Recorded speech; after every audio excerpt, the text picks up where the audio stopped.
আজ সোমবার সপ্তাহের প্রথম দিন হাজির হয়ে গেলাম মিঠাই স্কুলে টিফিন আইডিয়া আপনাদের সাথে শেয়ার করতে। দেখুন, এক হাঁড়ি তালের বড়া বানিয়ে ফেলেছি আমার ছোট্ট মিঠাইয়ের অনুরোধে।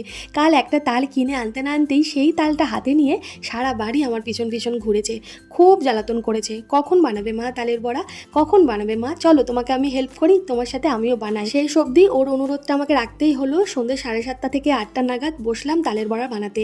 রাত 10টা 10:30 বেজে গেছিলো এই কটা তালের বড়া বানাতে বানাতে। তো আমাকে বলেছিল 10টা তালের বড়া দিও টিফিনে। আমি 10টার জায়গায় অনেকগুলো দিয়েছি, বন্ধুদের সাথে যাতে শেয়ার করে খেতে পারে। সাথে একটা গাজর সেদ্ধ, 4 টুকরো আপেল আর 1 বোতল জল দিলাম। আর আজকে মিঠাই স্কুলে যাওয়ার সময় গরম ভাতের সাথে প্রথমে একটু থোড় ভাজা দিয়ে খেয়েছি। থোড়টা আমি একটু সর্ষে লঙ্কা ফোড়ন দিয়ে নুন হলুদ আর একটু মিষ্টি দিয়ে ভেজেছিলাম। সাথে নিরামিষ সোয়াবিন আলুর তরকারি করেছিলাম, পেঁপেও দিয়েছিলাম এর মধ্যে একটু, টমেটো কাঁচা লঙ্কা চিড়ে জিরে আদা বাটা দিয়ে খুব হালকা করে রান্না করেছিলাম। কেমন লাগলো আজকে টিফিন আইডিয়া অবশ্যই একটা কমেন্ট করে জানাবেন। ধন্যবাদ।